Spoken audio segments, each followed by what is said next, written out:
Welcome to the November 17th Board of Public Affairs meeting. First on the agenda will be to approve the minutes of the November 3rd meeting. You've all been presented with the minutes. Anyone see any additions, corrections?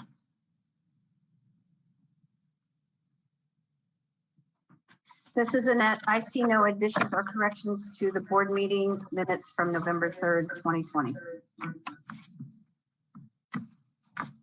I'll second. Annette? Yes. Dick? Yes. Jim? Yes. Karen? Yes. Tom? Yes.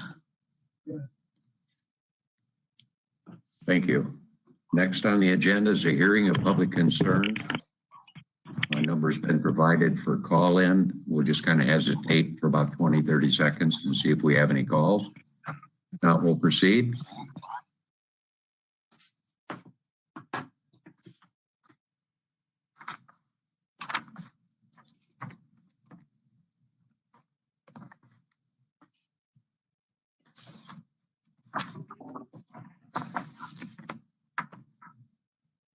All right, next on the agenda is Clerk Treasurer's Report.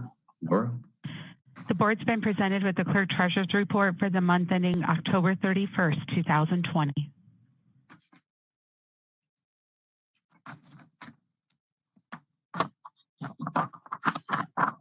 This is Karen. I'll make a motion to accept the Clerk Treasurer's Report.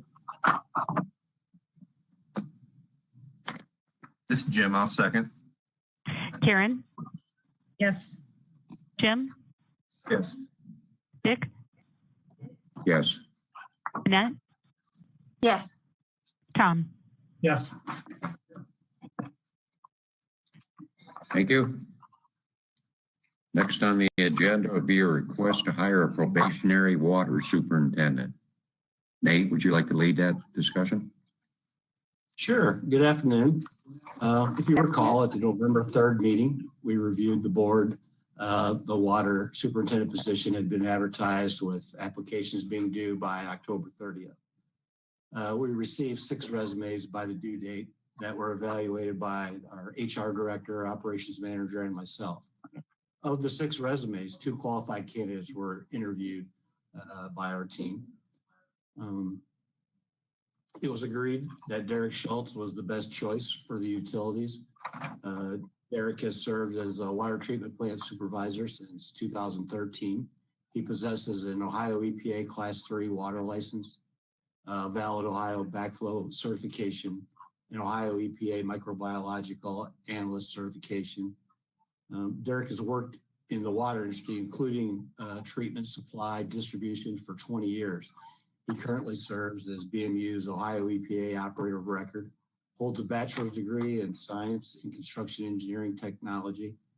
And we respectfully request to reclassify Derek Schultz as a probationary water superintendent effective Monday, November 30th, 2020. I'd be glad to answer any questions.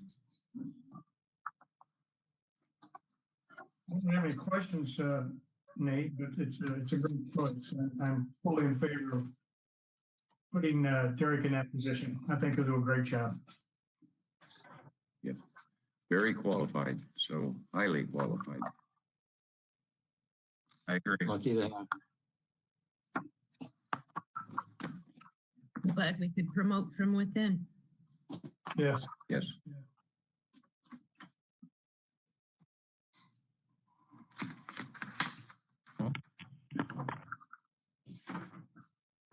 Any other questions or comments? You need a motion, Dick, right? Yes, sir. Okay. Well, I think Derek will make a fine water distributor, water superintendent. So I'd be happy to make a motion that we approve his promotion.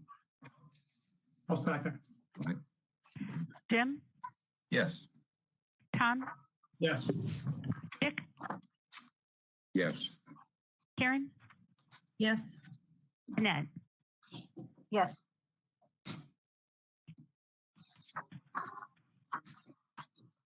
Thank you.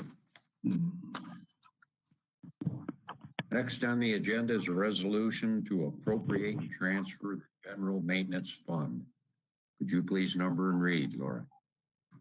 Resolution number 45, 2020, authorizing the appropriation and transfer of the 402 generator maintenance fund to the 501 electric fund.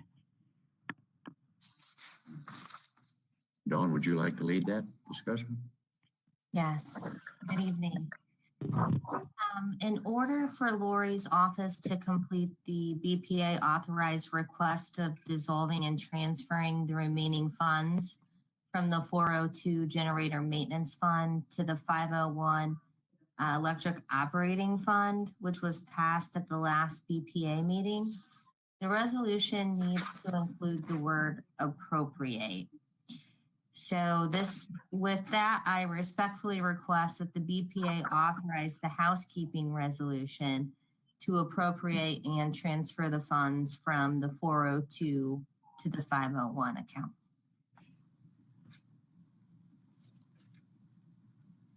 Okay, will that null and void the other resolution that we passed?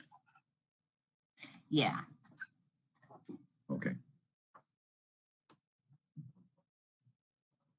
Actually, they'll be combined together because the first resolution was to transfer and dissolve it, and this one will be to appropriate and transfer the balance. So they kind of go together. Oh, okay. Okay, gotcha. Any questions or? No, this is Jim. I'll entertain a motion. This is Karen. I'll second. Jim, Yes. Karen, Yes. Dick, Yes. Tom, Yes. Annette. Yes. Thank you. Next on the agenda is a resolution to, resolution to authorize terms for the Fiber-Coax lease payment. Nate, would you like to lead that off? Lord, good number. Oh, I'm sorry. Thank you, Tom. Laura, could you please number and read? Resolution number 46, 2020, authorizing the lease payment to be paid by the Bryan Communications Department to the Bryan Electric Department for the use of the Fiber-Coax plant.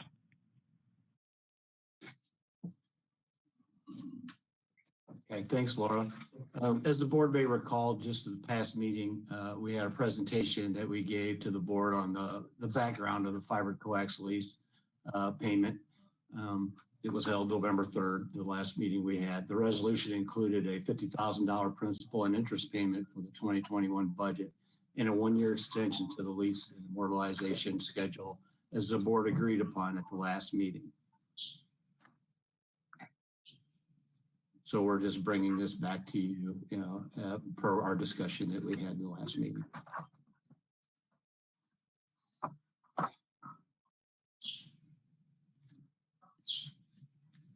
Any questions, comments about that?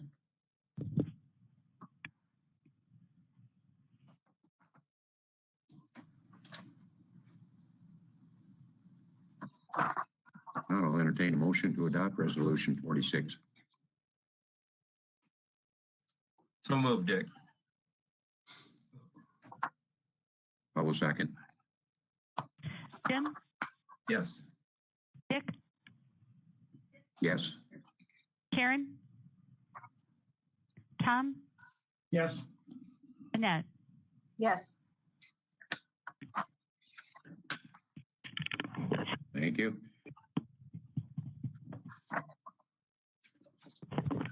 Okay, next on the agenda is another resolution. Laura, could you please number and read?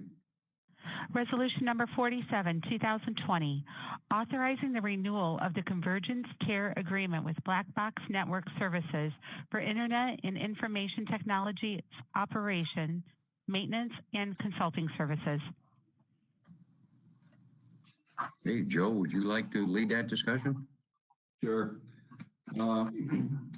Each year we enter into a new Convergence Care Agreement with Black Box Networks to maintain and monitor and to take care of our Cisco and equipment, including our routers And very importantly, our Unity Voice, which is the phone system for the entire utility and most of the city.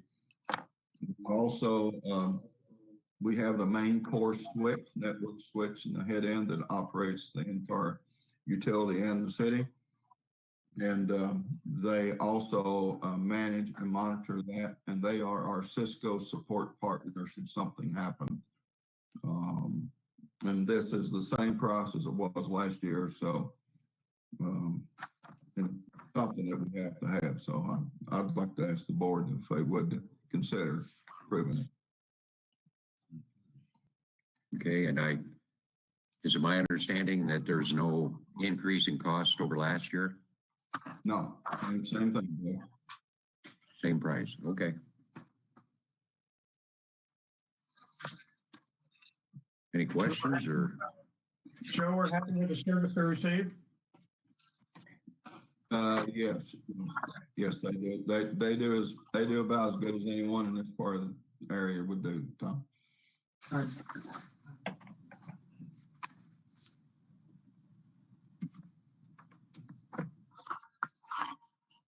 Any other questions or comments?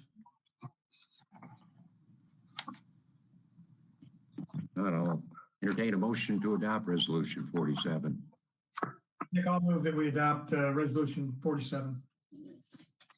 This is Annette. I'll second it. Tom, Yes. Annette, Yes. Dick, Yes. Karen, Yes. Jim. Yes.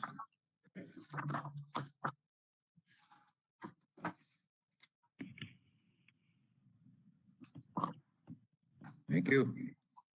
Next on the agenda is another resolution. Could you please number and read, Laura? Resolution number 48, 2020, a resolution to urge Governor DeWine and the Ohio Legislature to extend the deadline for operating public meetings electronically. Can I Nate? address that for you, or? I'm sorry? Sure, Rhonda, go ahead. You could probably speak to it better than I. Okay. So in the spring, House Bill 197 was passed, allowing for a moratorium on some of the requirements for Open Meetings Act and allowing the board and city council to have these meetings virtually due to COVID-19. That order was to allow for virtual meetings until December 1st or the end of the emergency. There's some question about the way that language is and does it really end on December 1st? And of course, as you know, we've had an uptick in the number of COVID cases. And so there has been some concern about allowing these meetings to continue virtually. Interestingly enough, Nate and Dawn and I were discussing the ability to continue those virtual meetings.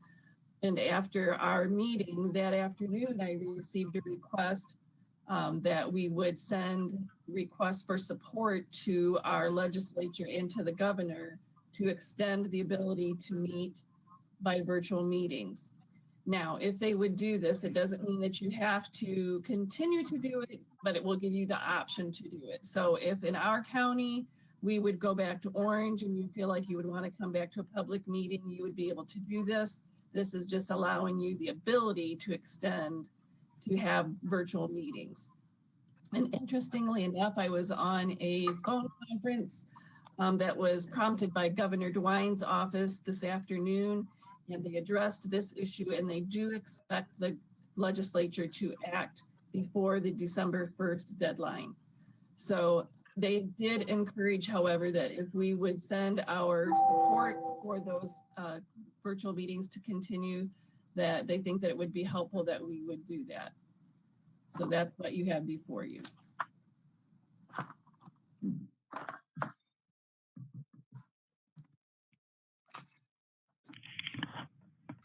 Any questions or discussion? I definitely think it's worthwhile. I mean, until we see things get better. I watched most of Governor DeWine on TV this afternoon, and it looks like he is trying to get a grip on things again, for the reason of the way things are going in the state. But even Williams County seems to be kind of slipping a little bit. So Yeah. I think it's a good idea myself.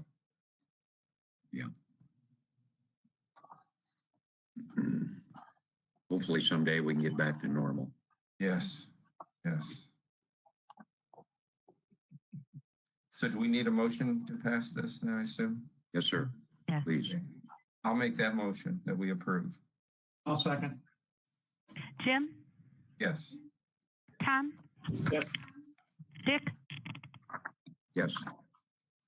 Annette, Yes, Karen? Yes.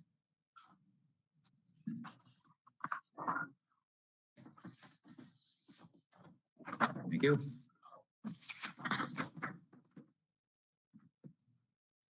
Now the fun one. It's a 2021 budget presentation. Nate, we'll let you lead that off. Get her started. Well, thank you. All right. Well, basically working without a budget would be like traveling across the country without a map. While this could be done, the result is usually expensive and wasteful. Next slide.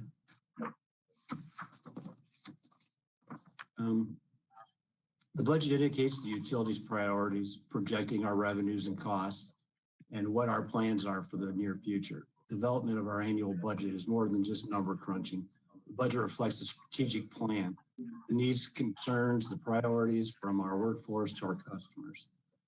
Our financial position has faced a major shift over the last 8 months, which has caused our utility triaging to prioritize our expenses. The pandemic is affecting our industrial commercial customers, one of our largest sources of revenue we have. We anticipate over at least the next 6 months, sales will continue to be impacted from the effects of COVID-19. Curtailment measures have curbed many activities such as shopping and dining out.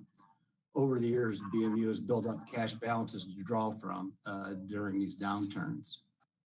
And we hope they will sufficiently prevent the pandemic from causing further economic damage. The first step of our budget preparation process is identifying budget objectives, available revenues, and operating budget requests.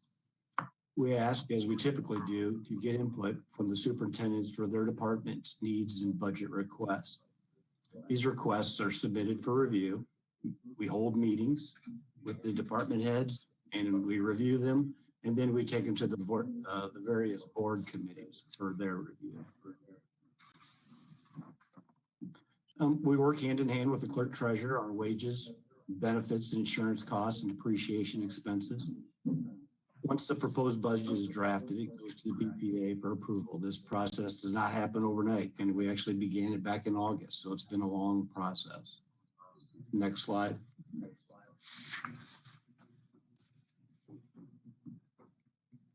Each utility has two budgets. The operating budget, often simply referred to as the budget. Funds going, outlays such as employee salaries, payments for services, and then the capital budget.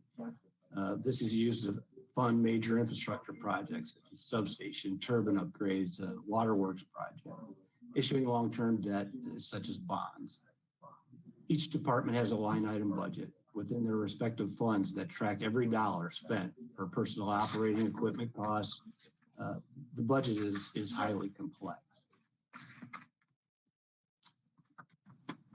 Let's start with the electric utility and talk a little bit more about the power supply. Next slide.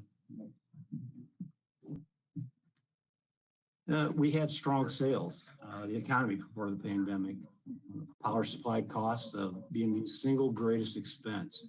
In 2021, our power supply costs are projected to be around $10.9 million.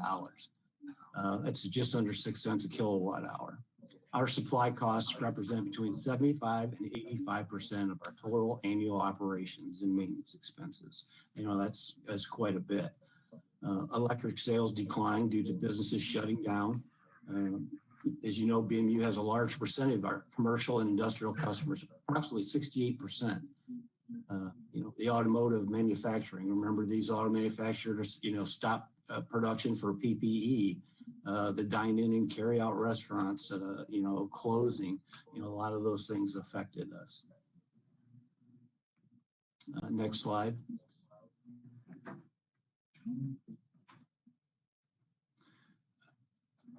I believe some of you may recognize this chart. It reflects BMU's 2021 projected power supply resources. A lot of you have seen it before. This is our power supply resources portfolio. It gives us a great picture of our diversity. As you recall, in 2011, the BPA adopted a renewable energy power supply strategy requiring BMU to diversify its power supply by 2020. Benchmarks developed began in 2012, and by 2020, utilities power supply to have at least 25% of its energy from renewable sources. As of October of this year, over 28.56% of Bryan's energy is now provided by renewable energy resources. To meet these resources, Bryan Municipal Utilities has invested in a 2 megawatt solar array, hydroelectric power at the Auglaize Hydro Facility located on the Auglaize River, hydroelectric plants in the New York Power Authority, hydro projects and plants along the Ohio River watershed, like AMP Combined Hydro with Kennelton, Smithland, Willow Island, Meldal. Additional renewable resources secured through power contracts include the EDI landfill, gas projects that include power delivered from 3 landfills through 2021. Blue Creek Wind Projects includes power delivery through 2022. Something new that you may not have seen before is the project of the negative 9.20 net market. This is due to the forecasted energy purchases and sales from AFEC, AMP's Fremont Energy Center. Some of you may have seen it down by Fremont, Ohio, projected in 2021 purchase power. We estimate that this will have AFEC energy purchases of 41,777 megawatt hours at energy costs of $29.33 a megawatt hour. The 2021 projection also forecasts energy sales of 22,219 megawatt hours, an average cost of $31.56 a megawatt hour. In other words, AFEC energy is mostly sold at a small gain because the sale prices exceed the production price. This is consistent with the expected operations of AFEC because it is economically dispatched to operate only during periods where the value of the energy sold is greater than the cost to produce the energy. Next slide. The top bold 2021 line that you see there is based on the actual performance in 2020 from Jim and his crew at the power plant and the peak reduction efforts of Bryan Industry and residents during the generating season. It's kind of an interesting slide. These avoid costs, which expenses which would to help pay our power supply solely purchased on the open market. In 2021, the capacity and transmission credits will save BMU customers over $4 million. That's quite a chunk. Our generating assets are valued at roughly $4 to 7 cents per megawatt hour. The power supply projection looks relatively stable and typical. A couple other observations you may see in 2021 power supply costs. AMP is projecting lower power supply costs in 2021, around $11 million, than the 2022 through 2025, $12 million to $12.5 million a year. This is mostly due to the lower than typical transmission 1CP in 2020 that BMU pays for in 2021. The forecast assumes that transmission peaks will return to normal in 2022 through to 2025 with any luck. The other factors causing lower 21 costs is a low point on the PJM capacity prices in the first half of 2021. Capacity prices run from June 1st to May 30th of the following year. For planning purposes, please note that the lower 2021 cost should allow us some flexibility for our 2021, but the costs are expected to increase from 2022 through 2025. The forecasted energy from AMP Hydro, Meldal, Green Up, Prairie State in the 2020 is less than typical years, but those changes have a fairly significant impact on the cost because these projects include mostly fixed costs and expenses. The lower forecasted energy purchases are based on the factors that we basically can't control. For example, the hydro facilities down on the open river facilities cannot operate during high water, similar to what we have at the Auglaize. The last several years have been wetter than projected in Ohio river basins. In 2020, the Morgan Stanley power supply contract will expire, and the power will be replaced by the remaining requirement contract at the lower cost per kilowatt hour, roughly 3.5 cents versus 6.3 cents currently paid. Next slide.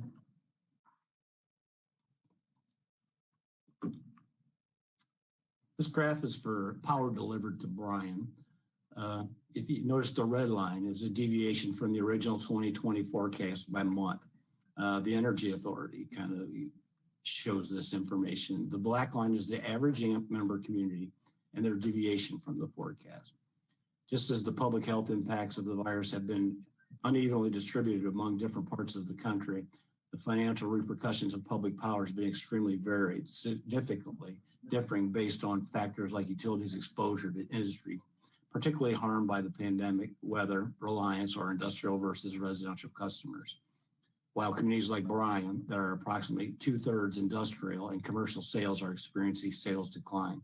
So if you kind of look at that, you can see the black where other AMP communities are, and you can see where we fell short of that, basically due to our industrial and commercial sales being hurt, probably because we're more heavily, on those. So I think that's an interesting chart to show how we're down a little bit from everybody else.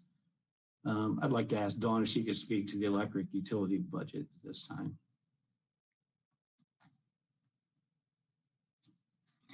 Good evening. I am going to run through the O&M budget. So we'll start with the electric revenues. We forecasted the revenues for 2021. They're projected from Solvon Associates Electric Revenue Requirements and COVID-19 Impact Study. Overall, the electric fund is conservatively estimated to collect around $1.7 million less than what was originally budgeted in 2020. And just as Nate said, the two biggest decreases that we see in the revenue budget are in the charges for services or electric sales, and also in interest income. And what we did is we went out and projected the revenues, and then we made our total expense budget based off of the revenues projected. Next slide, please. So for expenses, you can see a comparison, 2019 actual, the budget for 2020, the 2020 projection, and then what we are proposing for 2021. So for 2020, we are estimating to finish the year about $2.3 million under the proposed original budget. Just to run you through why that is, it's a multitude of reasons, but to date, to ensure our financial stability, not only in the electric fund, but also in communications and water, the departments have implemented the following changes in the 2020 budget. Excuse me. We didn't fill open employment positions that were in the 2020 budget, as well as some of the positions that we had from the succession plan. We reduced multi-layers of spending. We placed capital projects on hold to be reevaluated at a later date, some of which you will be presented with tonight to be reappropriated in 2021. We limited overtime to emergency situations or specific projects if it was required. We also cut part-time employees and their schedules, and we participated in the Shared Work Ohio layoff avoidance plan. So everything implemented in 2020, you will see, does affect the bottom line, and we are coming in each budget under budget. So for the 2021 proposed budget, we are $555,000 less than what was passed for 2020, and about $1.75 million under where we are projecting to end 2020. As Nate said, our power supply costs are relatively flat. Our insurance costs have decreased to the normal annual level because in 2020, we paid for that 3-year boiler policy.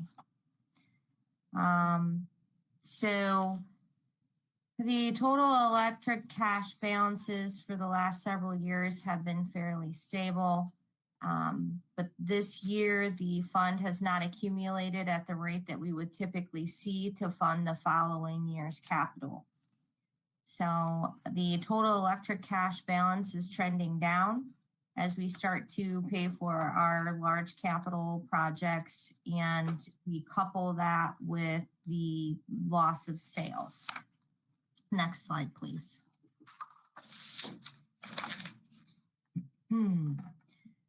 So our projected operating results for the 501 operating fund is in 2020, we were budgeted to have a $1.4 million margin to fund capital projects.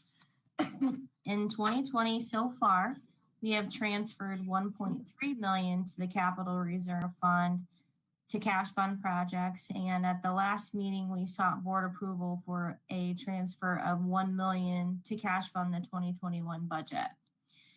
This will be reflected in the November financials, which you'll receive in early December. So currently, the 2021 budget reflects a $254,000 net margin, which is much less than previous years, and will be solely dependent on what our experience is in 2021. From what the experts are saying, they're projecting that the fiscal shock from the coronavirus is expected to be at least as great as that of the last recession in 2008, and to last into the second to third quarter of 2022. So what we're trying to do is be conservative in our estimations with the assistance of Solville and Associates, and we will evaluate this on a monthly basis, similar to what we did since March of this year. We take a regular look at it and we make changes as they're needed. We are currently estimating that the electric operating balance is going to be anywhere between 10.5 to 11.1 million at year end 2020. So going forward in 2021, the administrative goal is to have a plan before the board in March to April of 2021, which will include a multi-year plan that's designed to maintain operations and reliability, fund the major capital improvements that we have in our capital improvement plan, with the goal to minimize customer impacts. Next slide, please.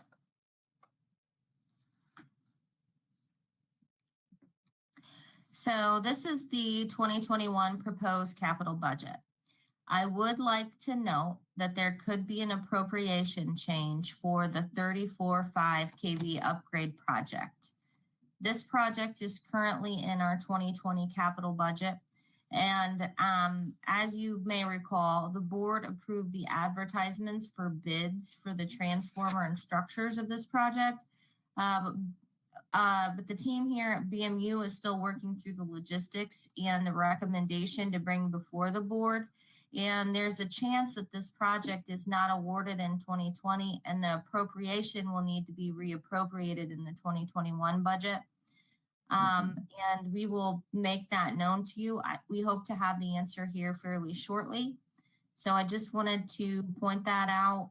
I was looking at it. I believe in the 2020 budget, we have an appropriation available of 1.285 million. So you'll see that plus an additional appropriation probably carry over into 2021. So with that, I'm going to first turn it over to Jim, and then we'll go to Joe and then to Al to discuss each of their respective departments' proposed capital projects. As Dawn said about the 34.5, go back, please, there. 34.5 upgrade project. As many of you recall, there was 3 stages or 3 phases, as it were, to that. Once the industrial park was online, then we would feed Titan Tire with a 69 K line and then change out both of their transformers. Each transformer could handle Titan Tire's load separately, but that provided them with the redundancy that they currently have.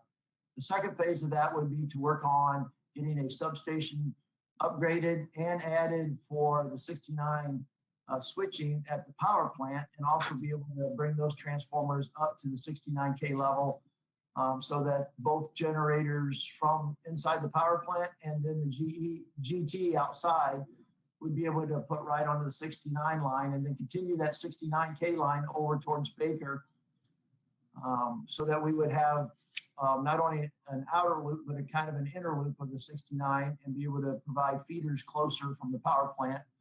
And then, of course, the third phase was to decommission the 34.5 at Daggett and Baker. As Dawn was mentioning, the transformer bid came in with the structural bids, and we were projecting the whole project to be 1.28. And the engineering estimate for the transformers come in at 900, or was 910,000. However, the bids came in about 220,000 over that. So some of the sizing of the transformer we kind of questioned, and we went back with SSOE, and we're going to have further discussions on how to value engineer this a little more effectively and what we can do internally in order to bring those costs more in line with what we were expecting. So that's where that appropriations may change in the future based on that. The power plant substation, I've been working with Spectrum on. We've got some preliminary numbers coming in from them as to what it would take to upgrade that so that the generation can get on the 69K line, and that the 69K line could have its proper breaker and switching and those kind of things. So as that develops, we'll be bringing that before the board. The current values in the budget are kind of placeholders that will help us keep that to the forefront. In the Auglaize and hydroelectric plant, the roof replacement didn't really work on that too much this year. I'm hoping to get the maintenance portion of it done here before the end of the year, which we have $21,000 to get that replaced. It's leaking and it's in horrible shape, and we also have some of the concrete under roof that is actually broke and kind of propped up with some wood and steel, which they're going to repair. And so I'm trying to figure out when they would be able to do that. I haven't heard back from them yet, but hopefully that can get done in December, and that will do with that. On the concrete repairs, we've done some concrete repair this year that we just did a couple weeks ago. And we were really concerned about that because it was some of the rebar was starting to stick out. However, in some of the other areas where it's been filled up, there's still cracks in different areas that are voids that are very difficult to seal up, just the way concrete flows and things like that. So we're looking at some polymer material and some coatings that they would typically use in catch basins and underground water lines and things like that in order to fill those voids, provide a greater adhesion to the current concrete and kind of seal out the water to protect the concrete for the future. As we look into all those, we'll get back with you and update you on all those things. Is there any questions on that section yet? From any of the board? All right. Pretty straightforward, Jim. Okay. And just before I go, I'd like to just welcome Derek and congratulate him on his promotion. And then I'll pass it off to Joe. Thanks a lot, Jim. You're welcome. Next year for the electric communications, the we began last year actually doing the engineering for a new inner fiber optic ring that would go around the internal part of the city. We currently have a ring that's already been there for years, and we need more capacity for the future. We purchased the fiber optic cable this year, but due to the coronavirus delays and being shut down, we couldn't do the construction this year. So the dollars there for all the hardware and necessary infrastructure components to complete that next year. Hopefully we can get that constructed. That will tie into the Bryan Street hub, and it'll give us a lot of extra capacity for years to come. And it will also be a new direct feed to the power plant, and it's designed to feed a new substation at the power plant when we get that constructed and online. The industrial park fiber upgrade, that small amount is just for infrastructure and hardware to complete that project there. We're interconnecting the businesses that exist there. We're interconnecting that. We've already done some of that. That will also interconnect substations, and it will interconnect Daggett substation as long as we have it online. We've got currently some of that already ready for protective relay purposes when we light up this new substation. And industrial park fiber hardware is just the same thing. That's just a separate line item for the hardware portion of that. The fusion splicer, our current main fusion splicer we have is probably about 18 years old. And it's time to have a new unit that would be able to splice all this fiber. As you know, we built a large fiber count this last year, and the inner ring next year will be another large fiber count, and you need a good, reliable machine to be able to manage that much fiber. That concludes what we have planned. Electric communications. Anyone have any questions?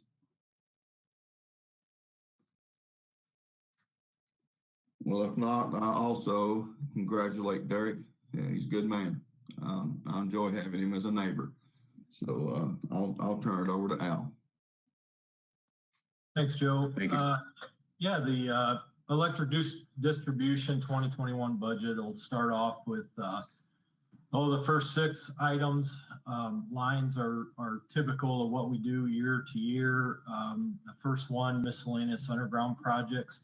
These are typically overhead to underground conversion projects. They are normally directional bore installing 2, 3, and 4-inch pipe to encase our primary and secondary underground cables. The second is our distribution pole replacements. We tested the southwest quarter in 2019, 55 plus or minus poles needed replaced within that quadrant of the city. This line will allow us to buy them poles to replace stock.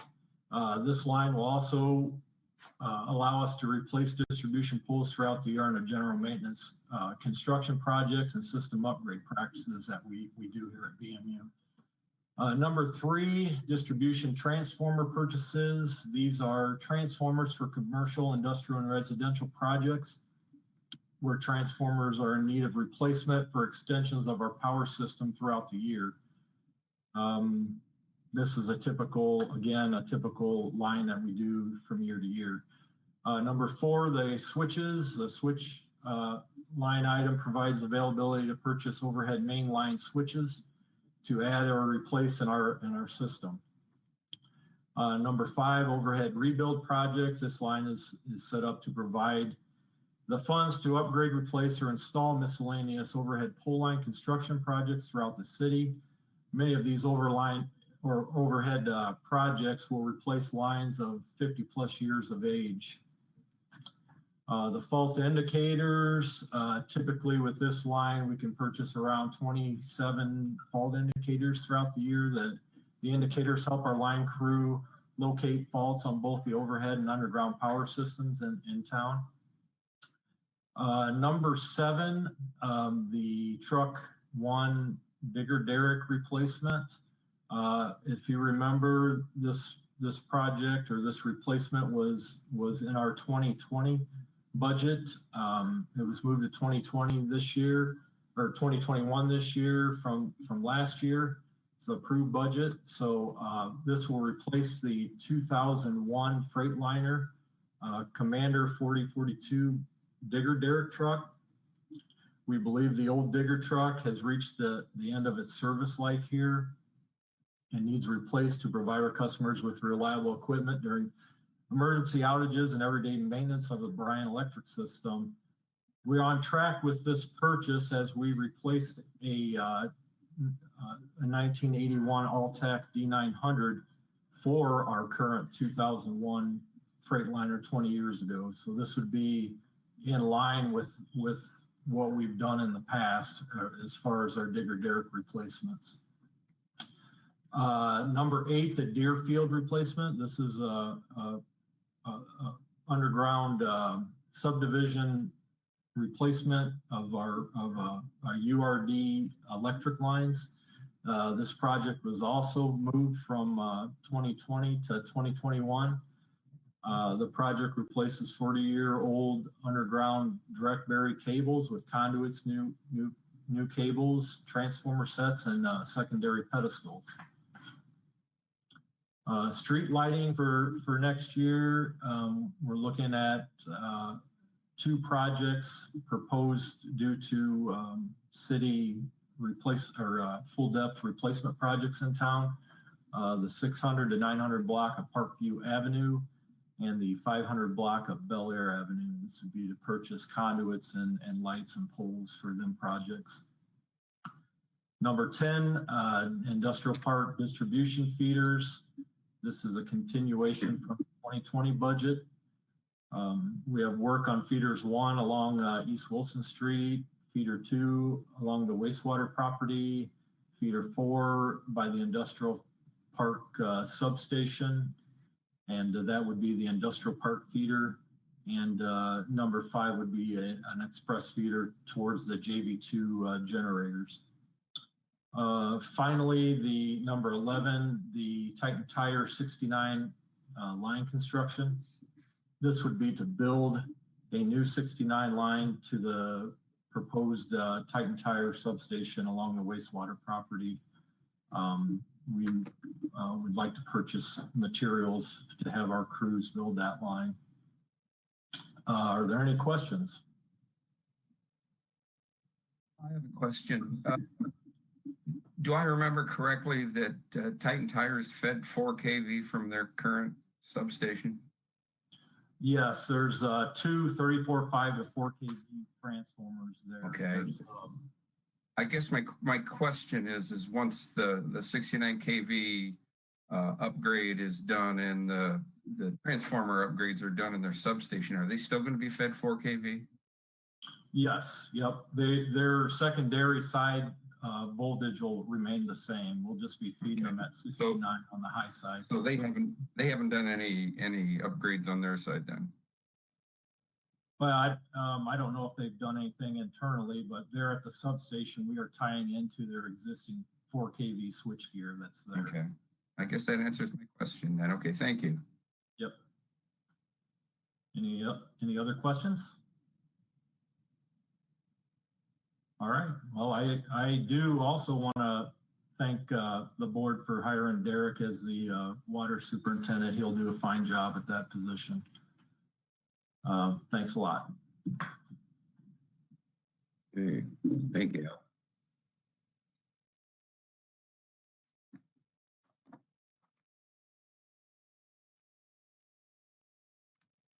Dawn, do you have anything else to add or? Yeah, so Eric, if you'd like to go to the next slide, please. I want to thank the superintendents for all of their hard work in putting the capital budgets together, especially with the limited funds that we're working with here initially in 2021. It was great to have them to work with. So this is our projected operating results for the Capital Improvement Fund. We started this year with just over $6.3 million available, And we anticipate that we will finish the year with around 1.2 million available.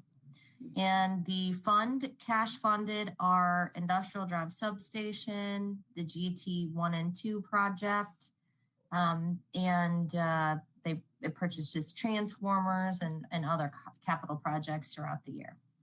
So the 2020 budget estimated that we would have an ending balance available of around 58,000, but currently we're around 1.2 million, and this is due to the fact that we're going to carry over projects from 2020 into 2021 via purchase orders and encumbrances.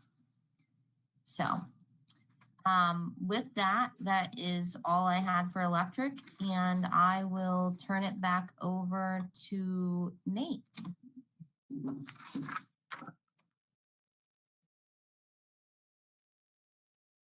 Okay, thank you, Dawn. We'll talk a little bit about the water utility. Next slide, please. Here we go. This graph shows a comparison of the water treatment plant production by month for the years 2018, 2019, and to date 2020. It's basically showing through October, we have treated an average of 36.8 million gallons of water per month, compared to an average of 38.7 million gallons a month. So 2 million gallons a month average decrease, which is consistent with the average decrease that we have seen in years past. The water model and the rate plan is factored into the sales loss, and it's been adequate in offsetting the pandemic impact of revenue loss. So just a nice little slide to show you the decrease that we've had in, of water and how it was accounted for. So with that, I kind of take it back to Dawn to talk a little bit more about the water utility budget.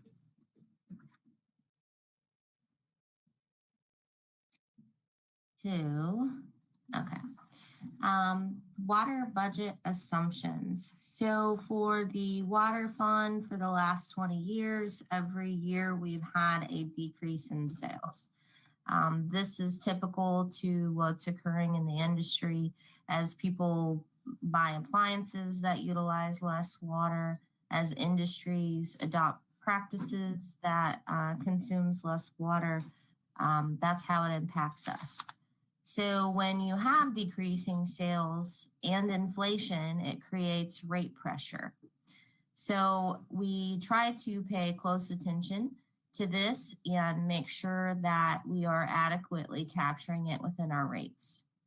So the BPA adopted the second step of the 4-year water rate plan that was effective December 20th, 2019. And that will provide a financial plan for the water fund through 2020. So our 2021 revenues are based on the 2019 water revenue requirement study that has been updated to reflect our current position. Next slide, please. So that study was completed by Courtney and Associates. And the water fund is anticipated to have a revenue increase of around $51,000 from the 2020 budget projection. In early September, with the August sales figures, we were anticipated being within $95,000 of our original budget projections for revenue. But now we feel that that number will be somewhere closer to around 30,000. So our budget forecasted revenue for the water is very close. Next slide, please. As far as expenses, the overall O&M projected expenses have a difference of around $185,000, decrease from that of what the board passed in 2020. Additional expenses that we had in 2020 that are not in 2021 would be items like well testing, the filter cleaning, clear well diving, and inspection, which are things that happen not every year, maybe every couple years or every 10 to 15 years. So in 2020, we did some of those items, and we do not have them in the 2021 budget. Next slide, please. So our projected operating results for the water fund in 2020, we were budgeted to have a $269,000, a little bit, almost $270,000 net income to fund our capital projects. Our year-end projection for the net change in fund balance is actually $599,000, or I call it $600,000, which are funds that we will use to help fund our 2021 capital projects. So if you recall the rate plan for water, the goal was to generate roughly $750,000 towards capital improvements each year. But that goal was not to be met within year one. It was to step it and stage it over the years, so it's not as much of an impact. So I would say that we are on forecast or relatively close to the water rate plan, which had built-in losses that were naturally occurring. Next slide, please. The water fund has two debt service payments. One was issued in 2018 for the South Walnut Street water main replacement project for a 5-year term to be completed in 2023. The other debt service is for Town Line Road water main replacement project, which was issued in 2019 for a 10-year term. And so you can see what our debt service is projected to be at through 2023. For several years, it's $96,000 a year. And then in 2023, when the South Walnut Street water main replacement project drops off, it will go down to a debt service of about $68,000. So, and with that, I will take it to the next slide, and I will pass it over to Nate.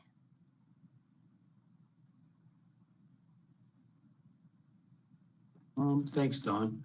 I'm going to talk a little bit about the capital improvement projects for the water. Next year, Derek can take this over, so I'm looking forward to that. So what we're trying to do this year is have our distribution crews go out there and put in some water main this year. It's a good cost saving, keeps our guys busy doing what they like. So our distribution crews planned a water main project scheduled to be done using our crews for the North Meyer Street water main replacement project. I think you've heard about this before, but I'll give you a little refresher. The project consists of replacing existing 4-inch cast iron water main with an 8-inch PVC. It's located in the 200 to 400 blocks of North Meyer Street from Bryan Street to Edgerton Street. The project will connect an existing 12-inch main on Bryan Street with an existing 12-inch main on Edgerton Street. The existing water main has experienced at least 12 documented main repairs. The existing 4-inch water main is estimated to be about 90 years old. With that said, we anticipate finding and replacing an undetermined amount of lead service lines within the public right-of-way as part of the project. The project consists of replacing 18 water service connections, 3 fire hydrants, 10 new valves, along with approximately 1,400 feet of new 8-inch PVC water main, while eliminating, which the EPA would love to see us do, get rid of some 1,400 feet of old cast iron 4-inch. And the total estimated cost for this project was initially like $115,000, but some of the materials that we have and in our stock, we should be able to add the additional $50,000 in 2021 to complete this project. So pretty reasonable.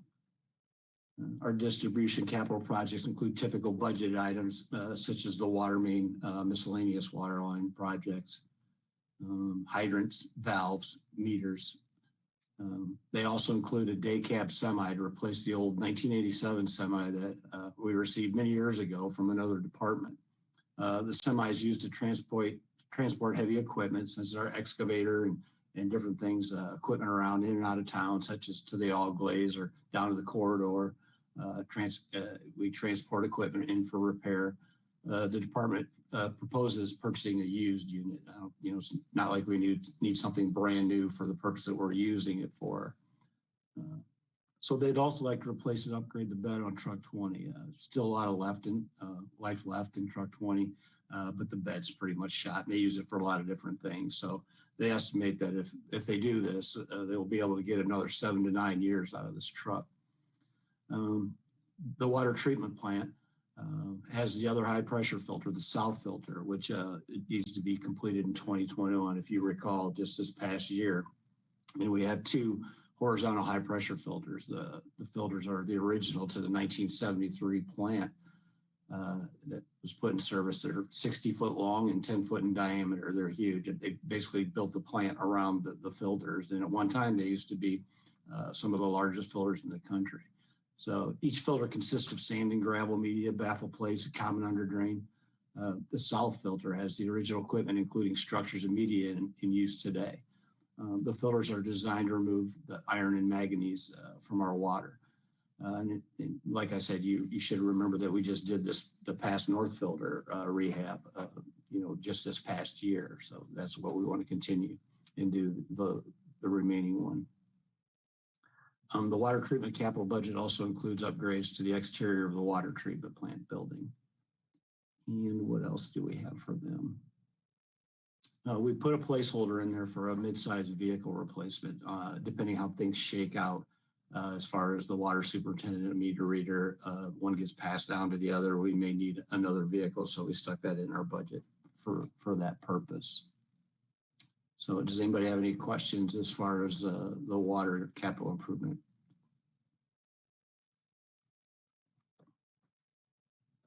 Okay, if not, I will see if Dawn would like to finish the capital reserve and start with maybe the communication utilities. Next, oh, you got it, Nate. All right. So, as you can see, we started the year with just under $730,000 in cash, which was available for our capital projects. And we anticipate that we'll end the year with around 132,000.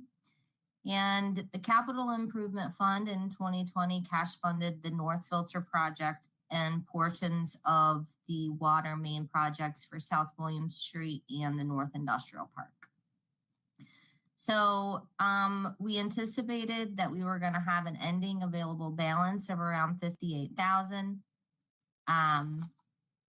But as you can see, we're projecting now that we're going to have about $132,376 in the capital budget. So the remaining projects will carry over into the 2021 budget. So with that, I'm going to head over to communications unless somebody has a question. Okay. All right. So this is our customer trends for 2020, which includes actual customer counts for January and September. As you can see, we've had a net change of 65 subscribers for cable, 20 for internet, and 0 for commercial internet and fiber customers. But this is actual numbers in January and September. Another number that we follow are the average customer counts, because just looking at 1 month can be somewhat misleading. For sometimes it's factors with people moving and items like that. So we look at the average cable subscribers for 2020. It was 1,254. Our average internet subscribers for 2020 is 1,597, which is up from the 2019 average of 1,589 internet customers, and our 25 fiber customers has remained the same. So next slide, please. So revenues are projected based on the 2020 revenues, and we also take into account a 2.5% decrease in number of customers because that's our estimate based on what we've historically seen. And as far as our expenses, we base them on actual 2014 through 2019 amounts, coupled with what we've seen in 2020. Next slide, please.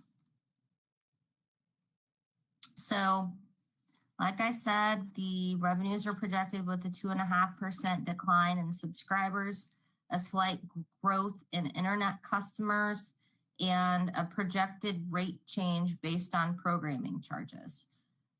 We won't know the full extent of the programming charges until that information is provided to Joe, and that trickles in between now and the end of the year. So we have plans once we have all of the information that we'll come back and talk to you at a later date. But right now we don't have enough of the numbers to know exactly where we'll end. Next slide, please. So as far as expenses, the main differences in the 2021 budget versus the 2020 budget is programming costs and capital fund transfer.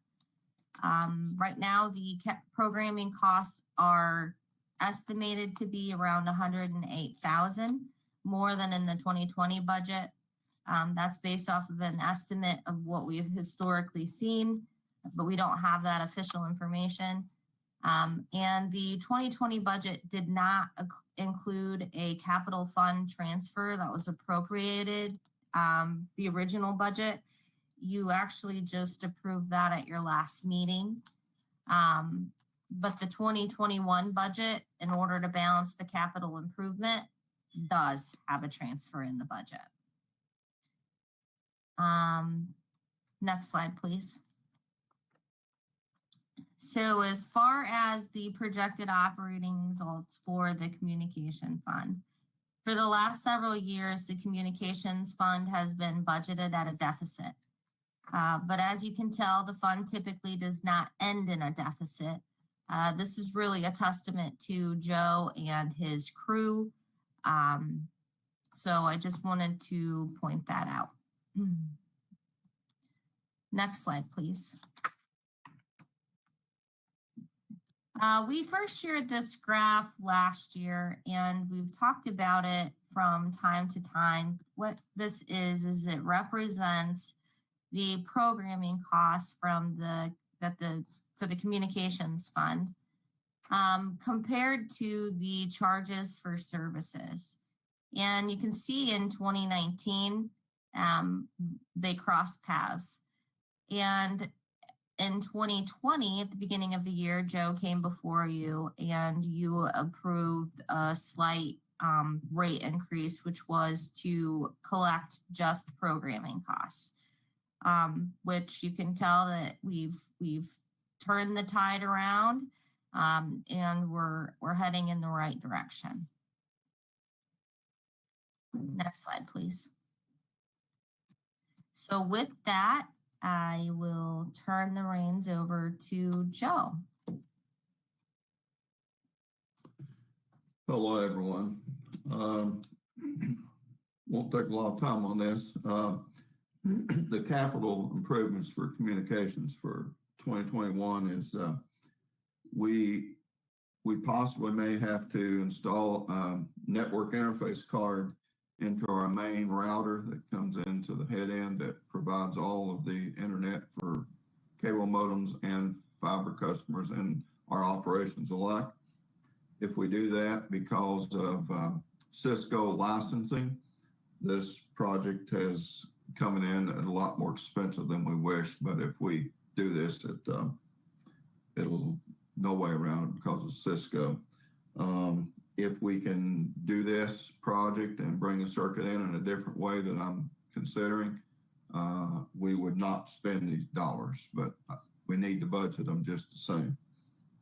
The Fusion Splicer, we discussed it earlier in the electric communications. This is 50% of the cost of that device to splice all the fiber in the system. The next four projects are the Head End and Baker, Cherry and Curtin CMTS internet upgrades. These are those RSC4 routers we purchased just a few years ago. They're refurbished. Each one of these hub sites has its own. We are trying to upgrade the internet in the system to where we can offer more upstream speeds to our customers, especially in light of this year with the coronavirus and more people working from home and students learning from home. And a lot of people are putting out a lot more security cameras on their homes, et cetera. All this requires more upstream bandwidth. We've been conducting tests, which have been going very well, but this will basically divide the system in two from what it is today. So this is a very inexpensive way to do this, by the way.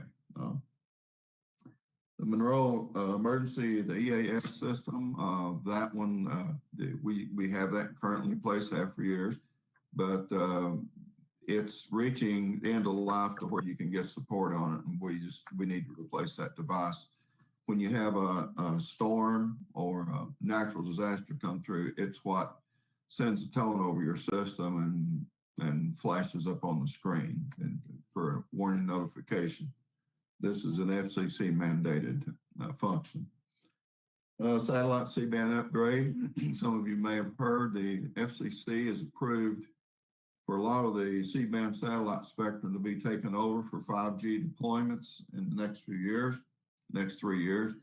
So we have to, we could have taken either a lump sum payment or have the other companies, they pay for it and they come in and take care of this for us. We did not do the lump sum. We don't have the manpower and time to do this. And there's a lot of red tape if you do that. So this equipment for the C-band is for a lot of the filters that have to go on the earth stations and some other components. And then the contractor that come in will work with me and they'll install that for us. The Great Lakes Supercontroller upgrade. The Great Lakes system we have is what controls our set-top boxes for our digital and premium channel customers. The unit we have in here, we purchased and installed in 2008. The version of software, they will still support it, but it's ending their support. There's not a lot of those folks out there that can support it anymore. So if we stay in that business, we need to upgrade to that. So any questions?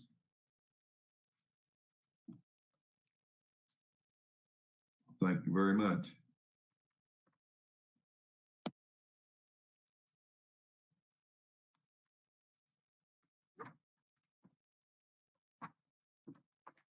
Thank you, Joe. And so with that, we'll look at the capital reserve projected operating results. We were projected to begin the year in 2021 with just over $73,000 in cash and end the year with just over $5,000 remaining. So Joe's proposed projects. So with that, I will turn it over to Nate. Thank you.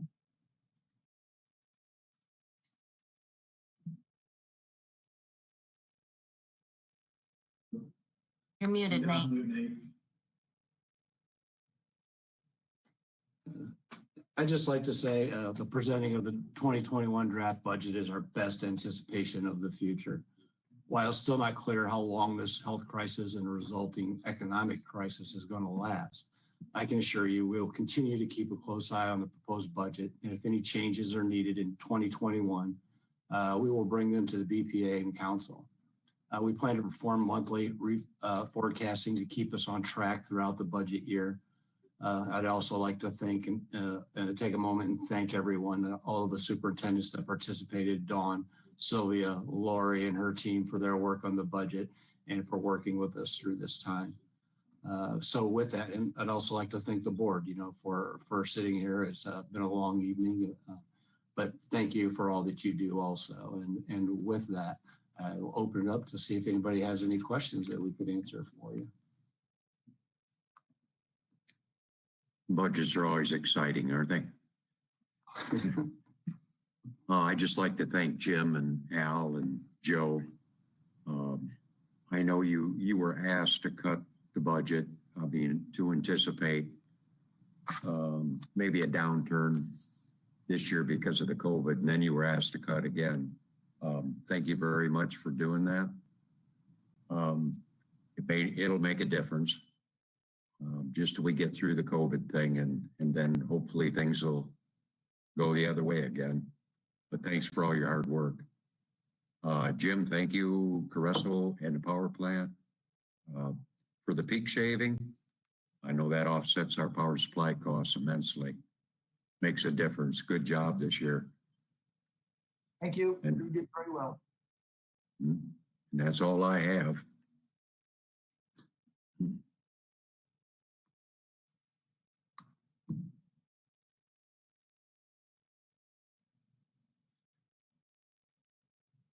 You guys all did a good job. I know it's a lot of hard work, budget. But everybody did what we had to do. And yeah, I'm proud of everybody. I think we're in good shape. We're anticipating, we thought far enough ahead, just in case. So thank you all for all your hard work, Dawn and Nate and Laura. You guys, I know it's a headache. I think Jim can attest to that. But good job. So we know that we've given you a lot of information this evening. So if you have any questions, once you've had time to digest it, you can go ahead and send those over. You could send them to Nate and he can distribute them from there. So I just wanted to say that because I know it's a lot of information. It's a lot of work. And I also wanted to say thank you to the superintendents because they've been really great to work with. Lori's been a very good advisor on behalf of the utility and has helped us through our financial problems as well, potential problems. We're keeping them from being problems. So want to say a special thanks to her because it takes a lot of time. And and thank you guys for your time tonight too. Thanks for putting together the program, the presentation. It serves another purpose on top of what documents we have to look through.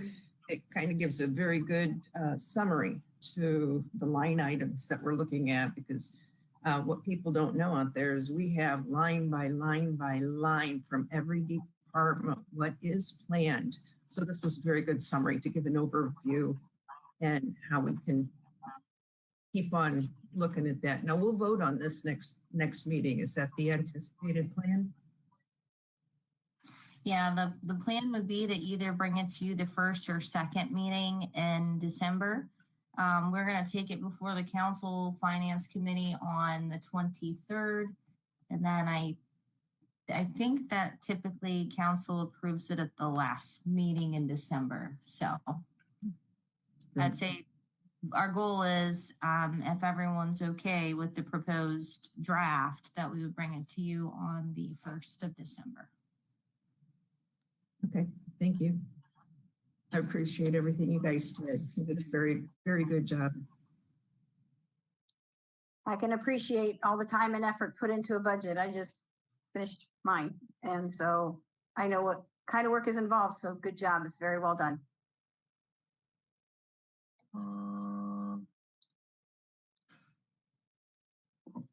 Anyone else?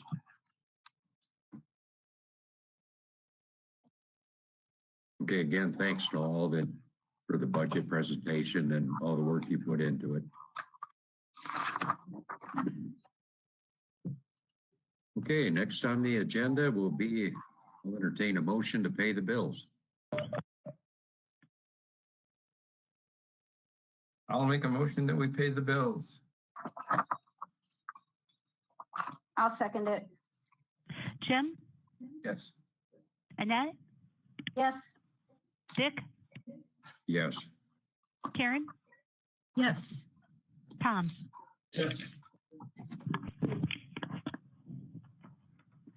Okay. Next on the agenda will be comments from BPA and staff. Let's see, where can we go? Let's start with Laura. Nothing tonight. Thank you, sir. Rhonda? Nothing, sir. Thank you. Okay. How about Al Sullivan?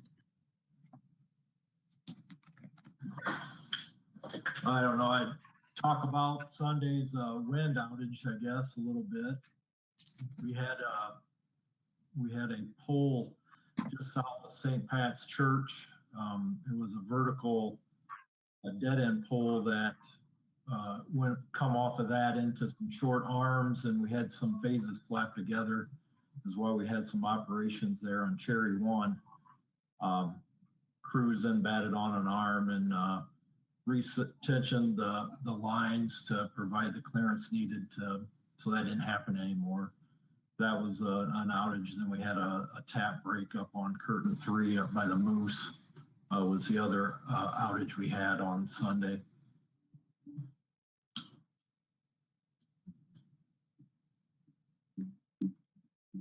Okay, thank you, Al. Mr. Farrell.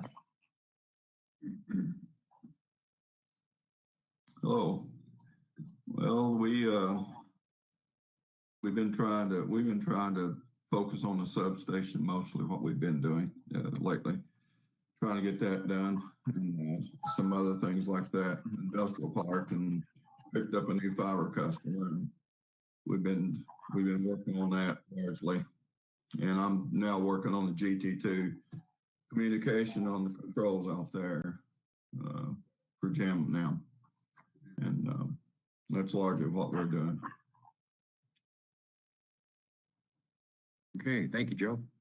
Yes, sir. Jim Carresso. Yeah, just a quick update on GT2. They've done some test runs. It looks very promising. They're going to be flying out on Thursday and returning the Monday after Thanksgiving, just so they can spend some time down with their families at the holiday. But things look very promising, and it seems to be going very well. And it's kind of amazing. You can go ahead and stop out there, Dick, and see the difference. And besides that, we're working on Industrial Park, trying to get that hopefully closed up here as quick as we can before the end of the year. At least I'm hoping for that. And I want to thank Al and his crew for doing such a great job of getting all the feeders and the 69 to us and stuff like that for Industrial Park. That's it. Okay. Have a great night. Thank Thank you you, all. Jim. Thank you, Jim. Dawn? Yes, thank you. I just would like to say congratulations to Derek on his promotion. We have a really great team in the water department, and I'm pretty excited and look forward to seeing all the great things that they do in the future. The promotion is well deserved. So congratulations, Derek. Thank you. Nate? Yeah, Dawn just stole all the stuff I was going to say, but yeah, congratulations to Derek. I look forward to him and see what he does with that department. I'm sure he'll be great. So I'm excited to see that. That's great to have him. I'd also just like, the outage that Al talked about. I mean, to be honest with you, I thought we were going to have a lot more. The 45, 55 mile an hour winds. I was just waiting for the power to go off all over the place. It's a testament to our tree trimming efforts that we put out there. So I think they should be recognized, for taking care of stuff like that and basically getting people back on. So thanks a lot to the electric department for that. And that's all I have. Okay, thank you, Nate. How about you, Karen? Funny, Nate mentioned Don stealing his. That Nate, you stole mine too. The winds and the tree trimming, and that's a good thing we didn't have more. And that you're right. That is a good testament. in the older days, we did have a lot of trees down and would have had to have the crews out day and night, all weekend long, all week long, working on the outages. So I do want to congratulate Derek Schultz for his promotion. I'm glad the utility chose to go from within and promote. That's a good sign to a testament to the utility for employing good people and giving them the opportunity to obtain the training and certifications they need to advance. So congratulations to the utility as well for that. We've done a lot throughout the years for employees to have that opportunity, have the safety awards to show the education that these people use on a daily basis. All of our employees do, just to keep safe. And it's just a great outfit. I'm proud to be part of the organization still. And just thank you. Keep going. You guys are doing great. Okay, thank you, Karen. Annette. Well, I'm going to kind of, reiterate here what Karen says. Congratulations to Derek. And it does show also from, with the training that you provide to the employees, that it does allow for employees to put in the hard work and go for those promotions that they well deserve. So congratulations to Derek. I would like to say also to everyone that put in the hard work and the time and the investigation and the looking up of everything for the budget presentation, well done.